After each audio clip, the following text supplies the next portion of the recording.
We got this. Hi, I'm Paul, and this is The Golf Show.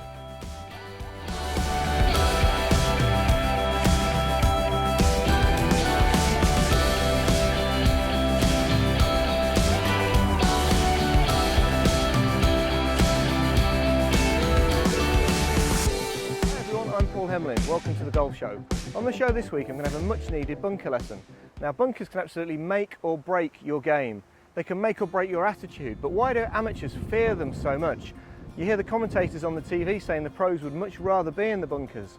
Pros seem to get it up and down all the time, yet quite often you can take 2, 3, and it's so demoralising. So why do amateurs fear bunkers so much, and why do we struggle in them so much? Is there a technique that makes this a lot easier?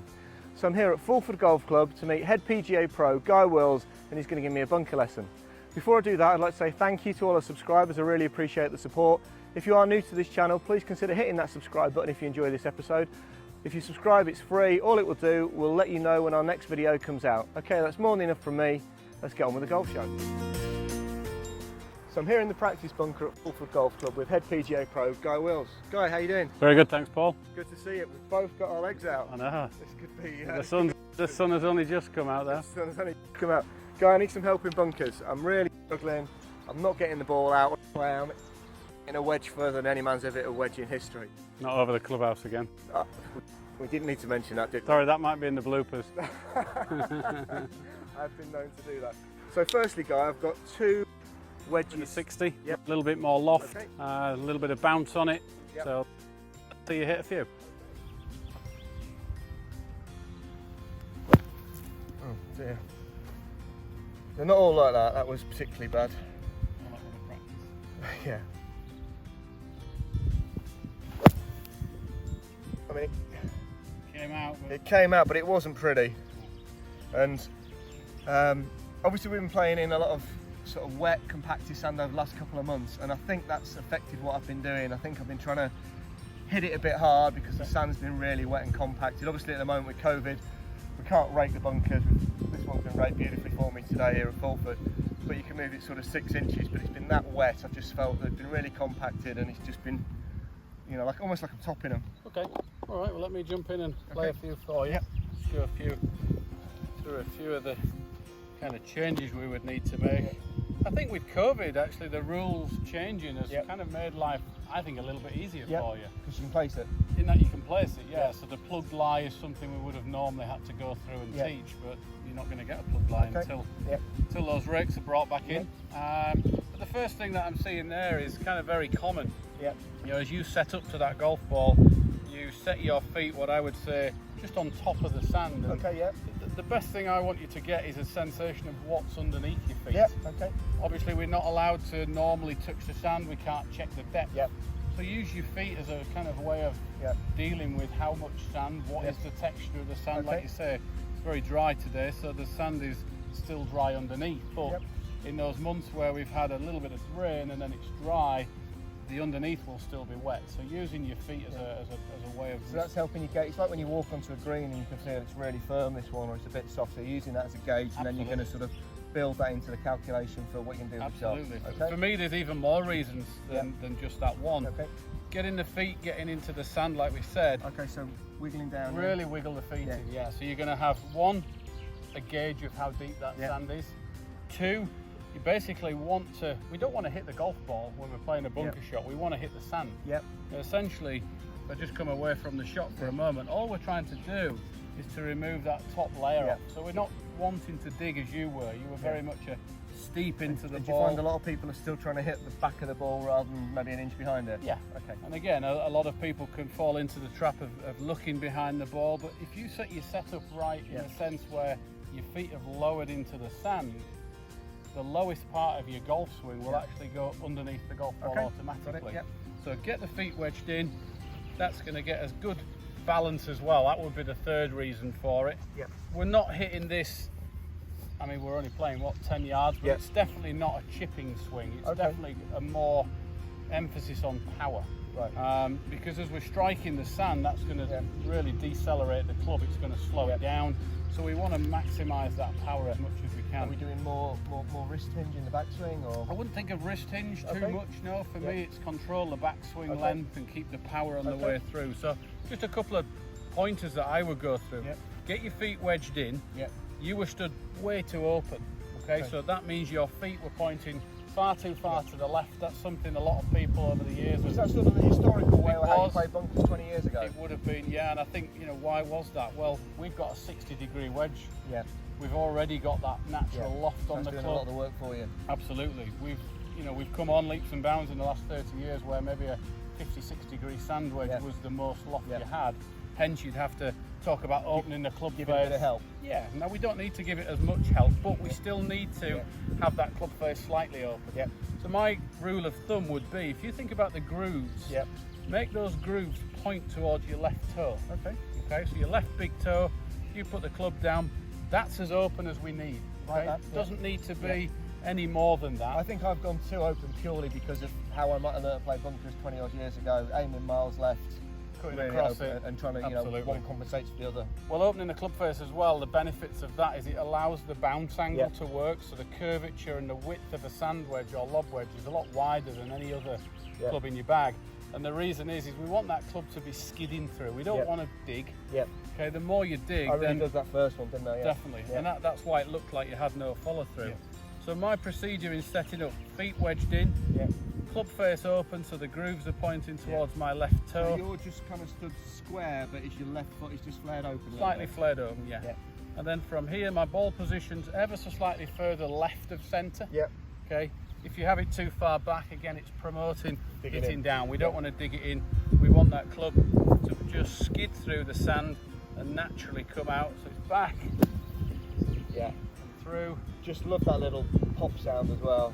Exactly that. For me, the sound of a good bunker shot is you don't hear the hard golf ball sound. If you hear that clicky sound, that's where you've struck the wrong part of the sand. And if you might have heard that a few times. I've been hearing that a bit lately, yeah, absolutely. And the thing we don't want to have to do then is to kind of focus on hitting a line, because that for me just really promotes somebody to stick, I didn't realise how many thoughts I had in my head about bunkers. I'm thinking about the line, I'm thinking about addressing the line rather than addressing the ball. I'm thinking left. I wasn't thinking waggles, that's a new one.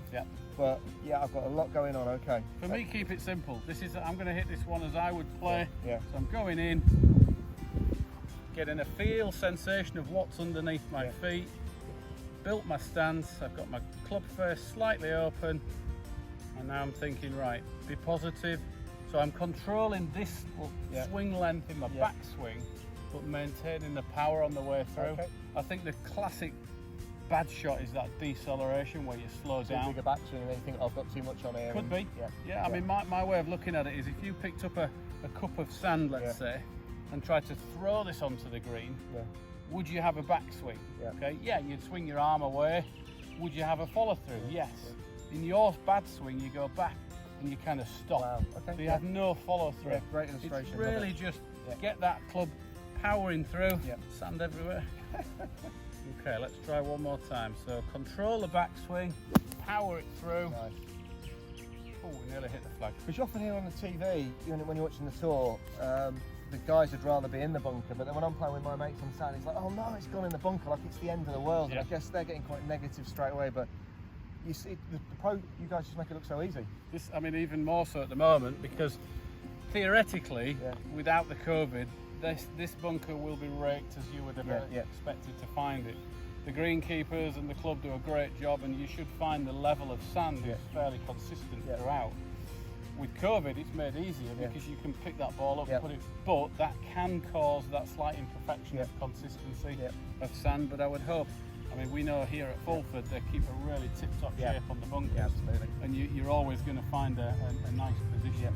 But I think that's my sole reason why I would love a bunker shot over a chip shot, is I can be more consistent with the strike. I can therefore be more positive with the power, and to control that distance is just taking a little bit of power off it. The strike's the same.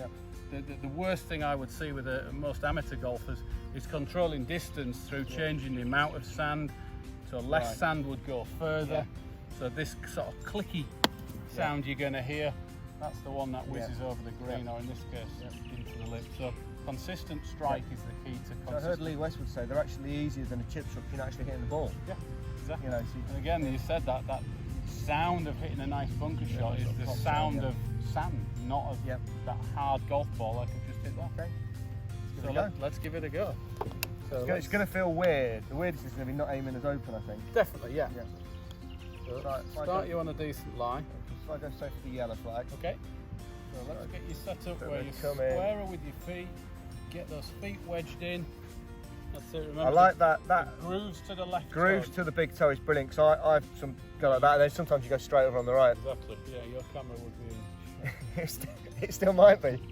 Okay, so I want the thought here of follow through. Okay, get that swing, finishing. Imagine me throwing the sand. Yeah. Really get the power through. Yeah. Don't be afraid to hit it with some authority. What about where I'm gripping? I seem to have automatically gone down the shaft there. Do you need to do that? Don't go too low. Theoretically, the lower you go, the nearer that club's coming to you. Yeah. So you won't be able to I could just feel right there. So just hold it as not normal length. Okay. Follow through. Okay, a little bit ball first. Yeah. Give another go.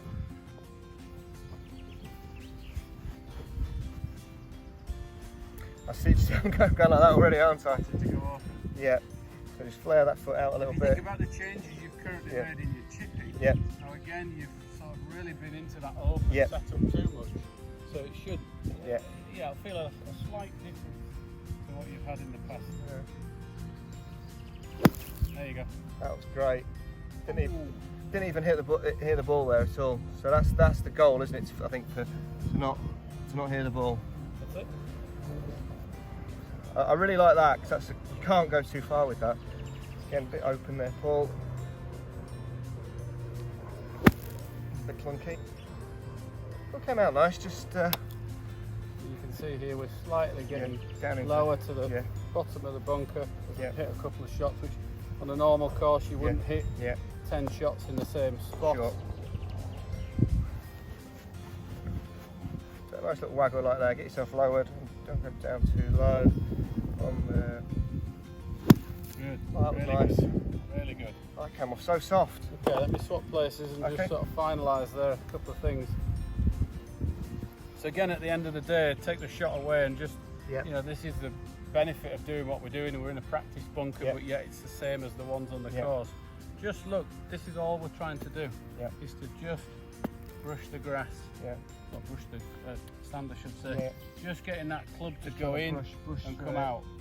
It's not easy to show you here, but really good exercise. You could set yourself up. Just draw a couple of lines. Maybe 6 inches apart from there to there. Imagine there's a ball in the centre. Go through your setup and just see where you're striking. You can work down the line. And we want to gain consistency, so we don't want one like this where one back there, one back here. We want that consistency. And then you put a ball in, just to sort of trick yourself.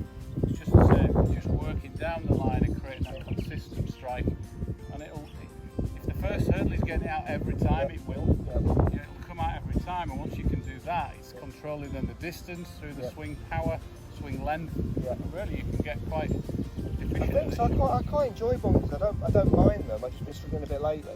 But you know, it's an area that can make or break the round so easily, isn't it? Like you said, a lot of amateurs stress before they've even started the shot that this isn't going to come out.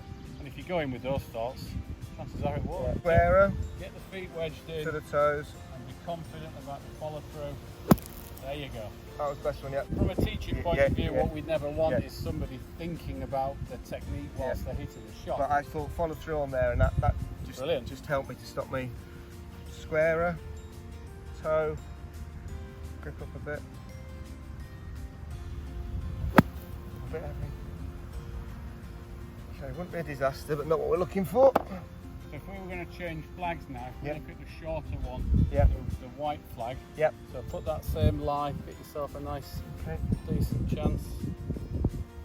Okay, so same setup. All we're going to do is just reduce the power and the swing length of the backswing. So you're kind of just bringing everything down slightly Not as aggressive as we were doing.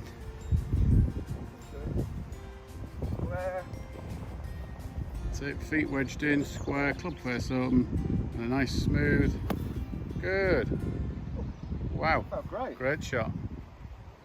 I have struggled with backswing length. I think I've always gone to here, and then I must have been decelerating a lot.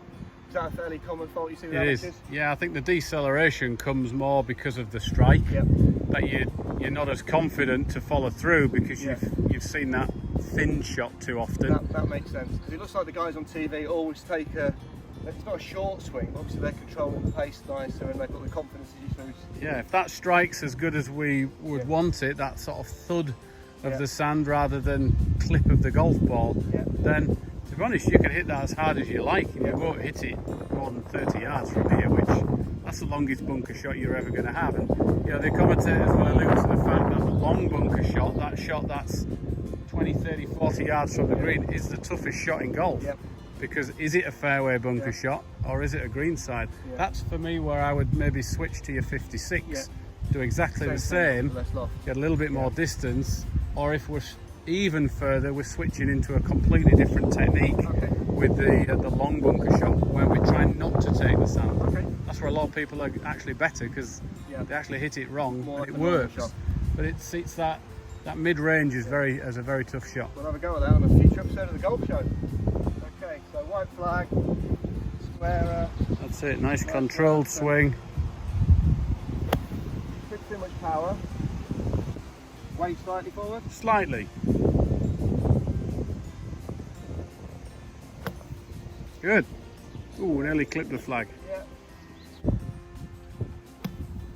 Lovely. There we go, we cracked it.